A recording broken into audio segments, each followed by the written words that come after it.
नमस्कार बच्चों, आज मैं आपको दत्तक ग्रहण की अन्य शर्तें पढ़ाऊंगी जो कि धारा 11 में दी गई हैं। अभी तक हमने पढ़ा है कि धारा 6 में क्या क्या एसेंशियल कंडीशंस हैं अगर हमें दत्तक ग्रहण करना है, यानी किसी बच्चे को गोद लेना है तो उसके लिए क्या क्या आवश्यक शर्तें होंगी। एंड उन शर्तों में जो सबसे पहली शर्त थी वो धारा 7 में बताई गई थी कि मतलब एक पुरुष कब किसी बच्चे को दत्तक में लेने का अधिकार और सामर्थ्य रखता है। धारा 8 में बताया गया था कि एक महिला कब ले सकती है। धारा 9 में कौन बच्चे को दत्तक ग्रहण में देगा।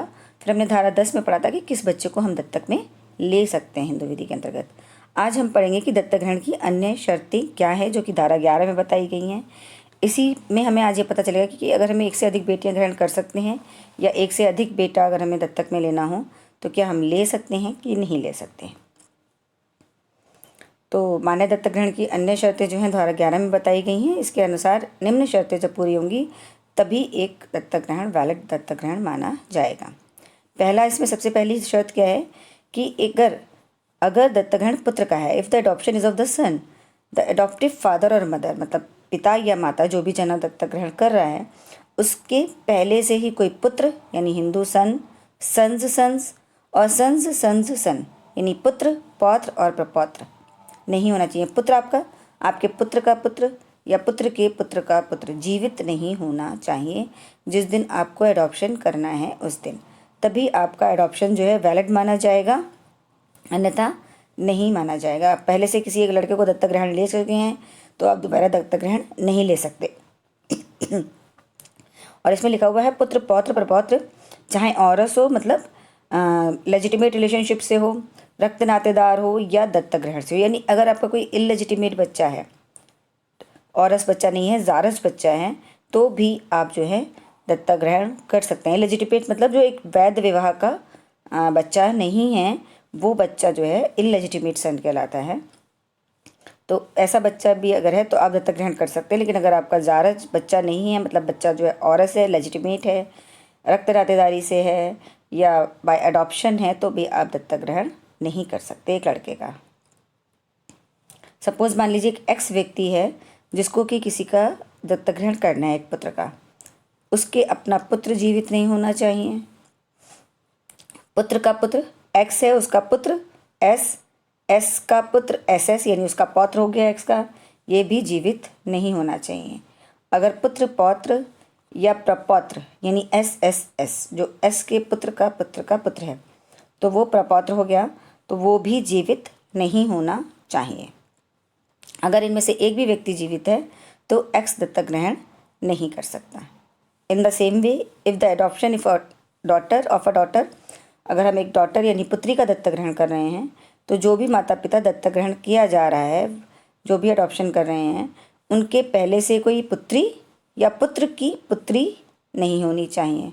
वही औरस, रक्त नातेदार से या दत्तक ग्रहण से, whether by legitimate blood relationship और बाय एडॉप्शन, किसी भी तरह से नहीं होनी चाहिए। जिस दिन आप दत्तक ग्रहण कर रहे हैं उस दिन जीवित नहीं होनी चाहिए। यानी एक एक्स व्यक्ति को दत्तक ग्रहण करना है एक पुत्री का, चाहे वो लड़की हो चाहे लड़का हो, मतलब एक मेल या फीमेल को किसी को भी एक पुत्री का दत्तक ग्रहण करना है तो उनके अपनी पुत्री नहीं होनी चाहिए और पुत्र की पुत्री नहीं होनी चाहिए यानी पौत्री।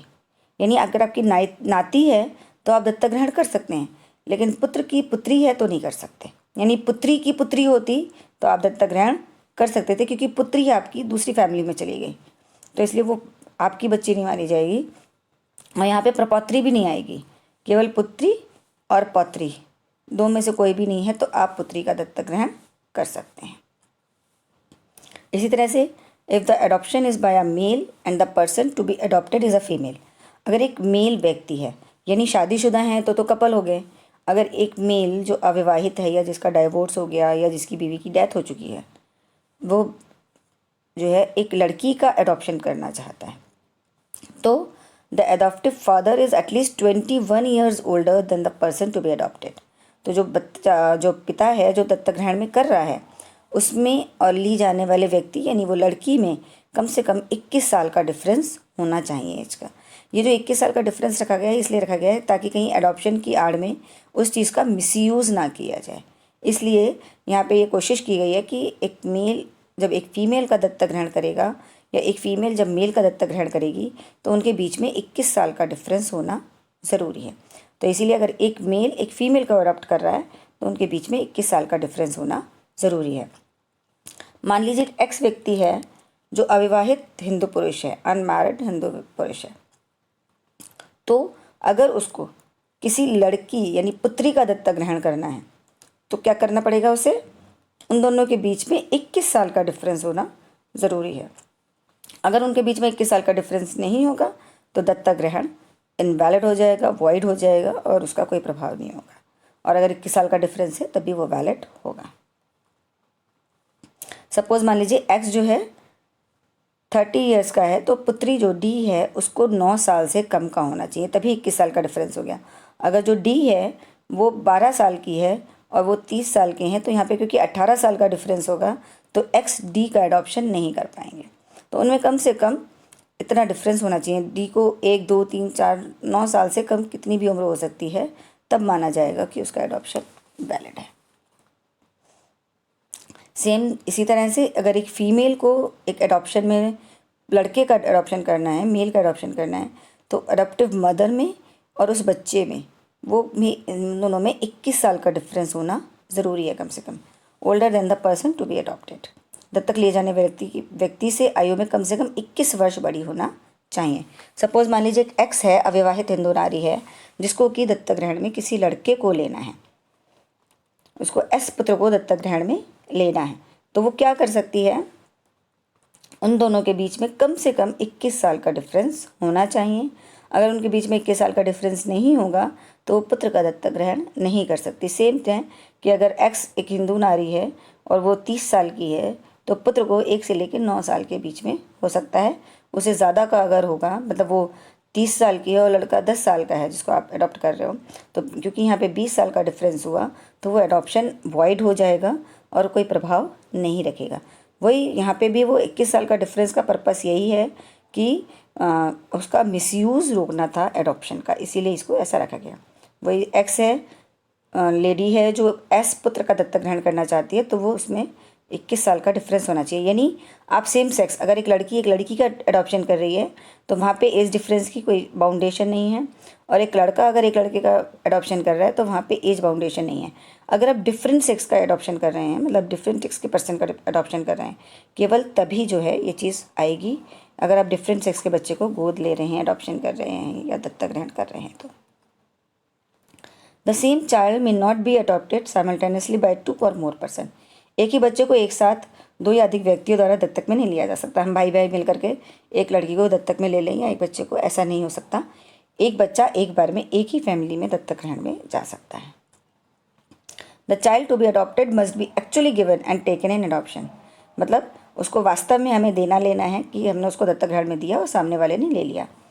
और दत्तक होम जो एक पहले एक हवन वगैरह सा एक हुआ करता था, उसको करना आज की डेट में आवश्यक नहीं है। कर लिया तो कर लिया, अगर आपने नहीं भी करा है तो उससे दत्तक ग्रहण की वैलिडिटी पे कोई प्रभाव नहीं पड़ता है। क्योंकि हमने जो शुरू में पढ़ा, इस अधिनियम की धारा 11(1) और 2 में एक ही लिंग के 2 बच्चों का दत्तक निषेधित करती है। अर्थात ऐसे परिवार जो एक से ज़्यादा पुत्रियों का दत्तक ग्रहण करना चाहते हैं वो अधिनियम के अंतर्गत ऐसा नहीं कर सकते। अगर आप एक से ज़्यादा पुत्री का दत्तक ग्रहण करना चाहते हैं एट अ टाइम, तो आप हिंदू दत्तक ग्रहण एवं भरण पोषण अधिनियम के अंतर्गत ऐसा नहीं कर सकते, क्योंकि 11(1) और 11(2) में इस चीज़ को प्रोहिबिट किया गया है कि more than 1 child of same sex can not be adopted, so that those parents who want to adopt more than 1 daughter cannot do so under the act। एक से ज़्यादा डॉटर या एक से ज़्यादा पुत्र का आप दत्तक ग्रहण करना चाहते हैं तो आप इस एक्ट के अंतर्गत नहीं कर सकते। दर्शन गुप्ता वर्सेस नन AIR 2015 राजस्थान के वाद में क्या हुआ था? कोर्ट ने कह दिया था कि juvenile justice care and protection of children act 2000 किशोर न्याय बालकों की देखरेख और संरक्षण अधिनियम 2000 की धारा 41 के अंतर्गत एक व्यक्ति जैविक जीवित बेटे या बेटी के होते हुए भी उसी लिंग के बच्चे का दत्तक ग्रहण कर सकता है। Means a person is competent to adopt a child same sex irrespective of number of living biological son और डॉटर। मतलब आपके बायोलॉजिकल बेटा या बेटी है तब भी आप एक लड़के या एक लड़की का एडॉप्शन कर सकते हैं। किस में करेंगे? तब आप जुवेनाइल जस्टिस एक्ट 2000 का जो है उसके अंतर्गत जाके आप करेंगे। ये दर्शन गुप्ता का केस में कहा गया है ये क्यों कहा गया है इसको? क्योंकि उसने कहा कि embargo for adopting second child of same sex as emphasised under section 11 of the act of 1956 ने, मतलब 1956 के एक्ट में जो उन्होंने वो लगाई थी राइडर कि आप एक से ज़्यादा बच्चे का सेम सेक्स का अडॉप्शन नहीं कर सकते, has been done away under the act of 2000 में उसको समाप्त कर दिया गया, उसको परित्यक्त कर दिया गया। क्यों कर दिया गया? उस अवरोध को कैसे हटाया? क्योंकि वहाँ पे हम जो एडॉप्शन कर रहे हैं वो orphaned, abandoned and surrendered child in डेस्टिट्यूट्स ऐसे बच्चों का कर रहे हैं, समर्पित हैं, परित्यक्त हैं, अनाथ हैं, बेसहारा बच्चों का जो है वहाँ पे दत्तक ग्रहण हो रहा है। वहाँ पे किसी ऐसे बच्चे का दत्तक ग्रहण नहीं हो रहा जो पहले से किसी फैमिली में इस्टेब्लिश्ड है और हम उसका दत्तक ग्रहण कर रहे हैं। तो जब ऐसे बच्चों के दत्तक ग्रहण को उन्होंने कहा कि अगर वो किसी अच्छी फैमिली में चले जाएंगे तो वहाँ पे उनका भला हो जाएगा, इसीलिए उस चीज़ को वहाँ से अवरोध को धारा 11 की जो अवरोध था वो धारा 41 में 41 में हटा दिया गया है 2000 के अधिनियम द्वारा, और अब बच्चे के दत्तक ग्रहण पर लागू नहीं होता है वो। तो अगर कोई महिला या कोई व्यक्ति एक से ज़्यादा लड़कियों का अडॉप्शन करना चाहता है तो वो कर सकते हैं और वो चीज़ जो है प्रोहिबिटेड नहीं मानी जाएगी इस एक्ट के अंतर्गत। तो इस तरह से ये अन्य शर्तें हैं। अब आपको केवल एक चीज़ रह गई है कि इसका प्रभाव क्या होगा, जो मैं नेक्स्ट स्लाइड में पढ़ाऊंगी आपको, और उसी स्लाइड में मैं आपको डॉक्ट्रिन ऑफ रिलेशन बैक यानी भूतकाल से संबंध का सिद्धांत, जो एक बड़ा ही स्पेसिफिक टॉपिक है हिंदू लॉ का, वो पढ़ाऊंगी। और अगर इस स्लाइड में आपको कुछ भी नहीं समझ में आया है तो आप कमेंट बॉक्स में डाल के पूछ सकते हैं। और अगर मेरा चैनल पसंद आ रहा है तो उसको लाइक कीजिए और सब्सक्राइब कीजिए एंड कमेंट कीजिए। अगर अच्छा लगा है तो भी कमेंट कीजिए, कुछ नहीं समझ में आया है या कुछ कमियां लगी हैं तो भी कमेंट में बताइए, ताकि I can improve my self and मेरा जो वीडियो है वो कुछ बेहतर हो सके। धन्यवाद।